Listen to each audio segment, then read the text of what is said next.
Përshëndetje miq, mirë se erdhët edhe sot në Të jetosh besimin.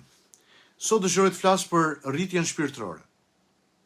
Mbase do të jem gjendje të përgjigjem pyetjes pse ka kaq shumë adoleshent të përjetshëm mes nesh. Pra, pse ka kaq shumë njerëz të cilët megjithëse vitet kalojnë dhe mosha ndryshon, ata nuk rriten, nuk maturohen ndonjëherë. A dini që Bibla flet shumë për pjekurinë shpirtërore? Tek Efesianët kapitulli 4, vargu i 14, Pali shkruan që të mos jemi më foshnjë në besim. Një shembull i fuqishëm i këtij procesi të rritjes shpirtërore na vjen nga njeriu me emrin C.S. Lewis. Ai ishte profesor letërsisë, mendimtar brillant, por në të njëjtën kohë një ateist i bindur. Për vite me radhë, Lewis e shikonte besimin si fenomenin e njerëzve të dobët.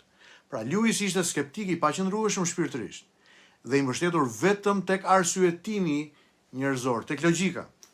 Mbase në familjen tuaj keni familjar të ngjashëm me Lewisin. Mbase ky mesazh është për ta. Dhe juftoj që nëse mendoni që do të ishte inkurajim për ta, ta ndani në fund pasi ta keni dëgjuar me familjarët tuaj. Mbase ju jeni njëri prej tyre. Në udhëtimin e tij të gjatë dhe të thellë shpirtëror, Lewis u përball me të vërtetën e Biblës, të Krishtit, dhe përshkroi kthimin e tij më pas në besim me fjalët: "U dorëzova dhe pranova që Jezusi është biri i Perëndis." Lewisi nuk u bë besimtar emocional, por një besimtar i qëndrueshëm. Nga një njeri që polemizonte me Zotin, u bë një njeri që ndërtoi breza të tërë në besim. Pra ka shpresë. Ka shpresë edhe për skeptikun më të madh mes nesh. Kjo është pjekuria. Jo thjesht të besosh, por të qëndrosh, të jesh i qëndrueshëm, të rritesh. Tani më lejoni të ndaj disa të vërteta të mëdha. E para, pjekuri nuk do të thotë mosh, por do të thotë rritje, maturim. Shumë njerëz ndryshojnë prefiksin e moshës ndër vite, por maturohen asnjëherë. Nuk ndodh maturimi në jetën e tyre. Pjekuria shpirtërore nuk matet me sa kohë ke në kish, sa kohë lexon Biblën, por me sa je i formuar në karakterin tënd, sa lejon Biblën që të ndërtojë jetën tënde shpirtërore.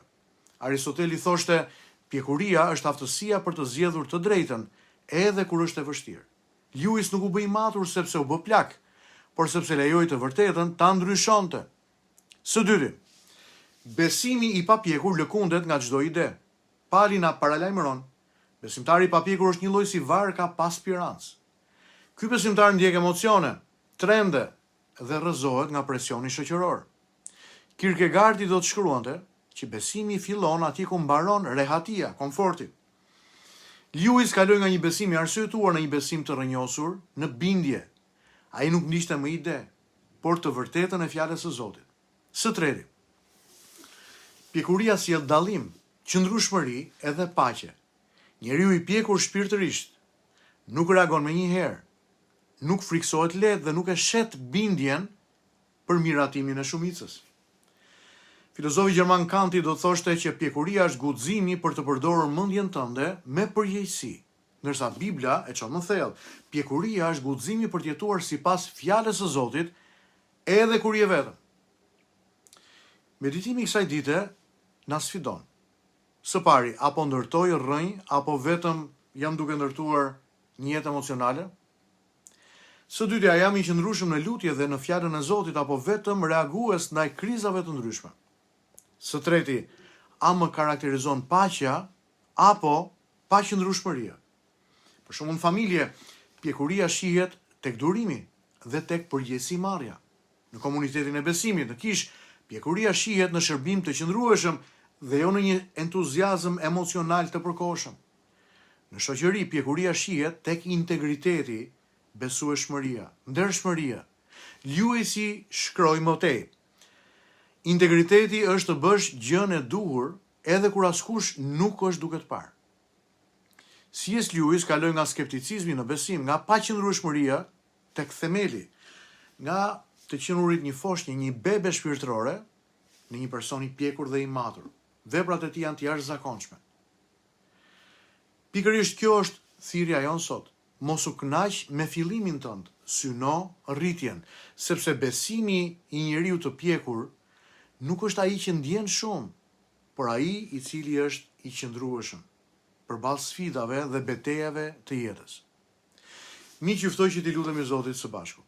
I dashur Zot, mos më lejo të mbetem fëmijë në besim, i parritur, adoleshent i përjetshëm, më rrit në dallim, në qëndrueshmëri, në mençuri, formoje karakterin tim dhe bëje të qëndrueshëm sipas fjalës tënde. Më jep dashuri për emrin tënd dhe guxim për të qëndruar për të vërtetën. O Zot, bekoj burrat dhe gratë që janë duke më ndjekur këtë ditë, ruaj dhe mbroj. Dhe lutem o Zot që të gjithë ne të ndërtohemi si njerëz të qëndrueshëm në besim dhe të rritemi në emrin e Jezusit. Amen. Miq, ky ishte meditimi për ditën e sotme. Shpresoj që të ketë qenë bekim për ju. Nëse ka qenë kështu, ndajeni me miqtë tuaj. Ju ftoj që të takojmë sërish nesër në meditimin e radhës.